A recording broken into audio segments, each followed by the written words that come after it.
In this first multiple choice question, it states that Newton's second law of motion is best shown by which of the following equations?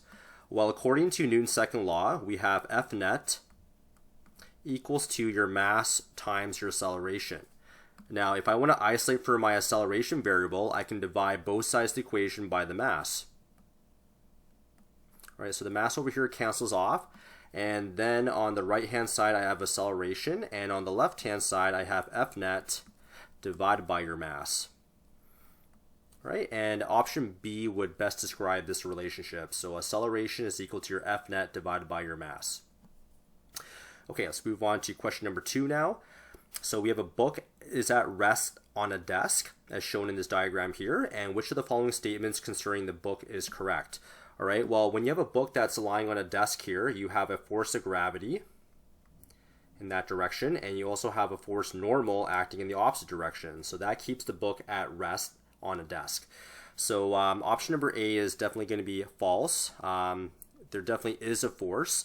And option number B is also incorrect because there is a force. So the desk and the book, they do have forces acting on the book as described by my free body diagram. Option number C, there are no forces acting on the book. Well, that's incorrect because we have our force normal and our force of gravity. And option letter D would be correct. In this case, so we have the force normal is equal to the force of gravity, and this keeps the book at rest. So the forces acting on the book are balanced in this situation. Okay, let's move on to question number 3. For question number 3, when an object is subject to a constant positive net force, it will experience a constant what? Okay, well, if I go back to Newton's second law, we have F net equals to your mass times your acceleration. Okay, so we're saying that we're experiencing a constant positive net force. So F net is going to be constant. And we know that the mass is going to be constant in these kind of problems as well. And that means the acceleration here also has to be constant. Okay, so basically what we're trying to say is both the mass and the acceleration, they can't change. And then you will experience a constant positive net force. So the answers are mass and acceleration, and since mass is not here, we want to have acceleration as our best option right there. Okay, let's move on to the next question. Question number 4. Question number 4 is a straight up definition question. Which of the following is not a statement of one of Newton's laws of motion? Okay, option number A, this is definitely true. This is Newton's third law.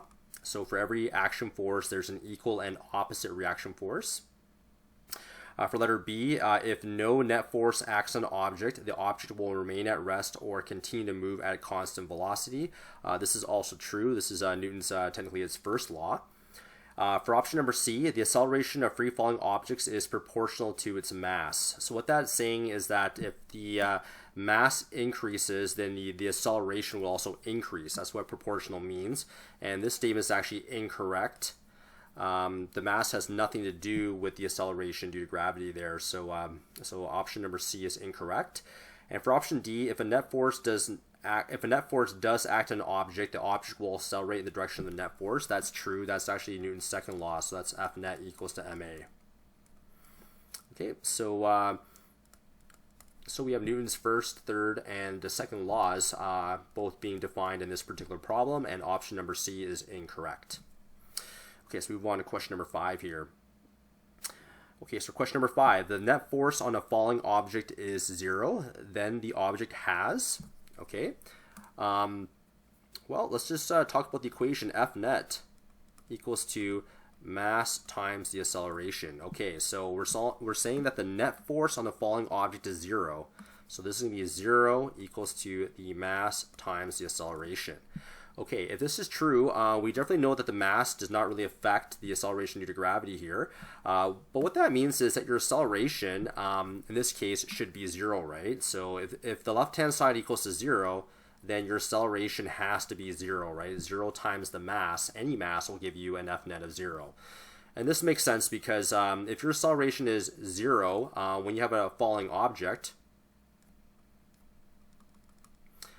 when this object is falling, it's not actually increasing its speed when it's falling down, right? So if it's not increasing its speed, what that means is it's not falling faster to the ground.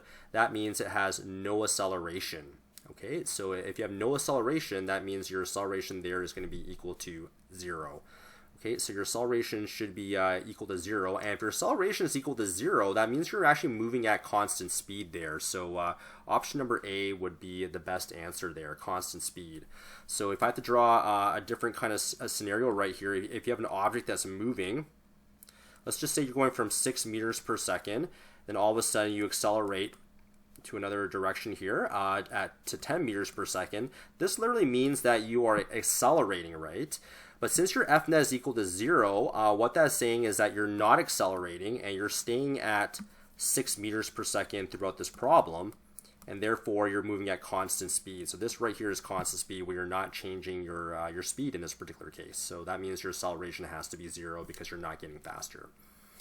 Okay, let's move on to question number 6 here, a free body diagram question. We have a curling rock that's traveling to the right across the ice as shown in the diagram.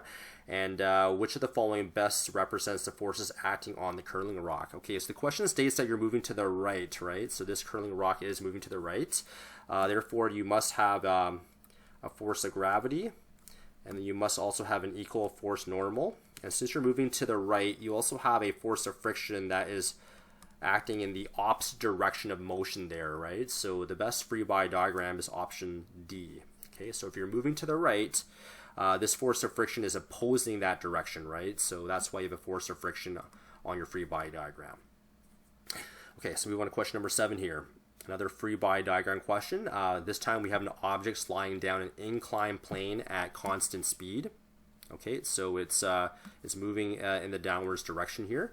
Okay, so if I put a dot right on this block here and go straight down, this is your force of gravity.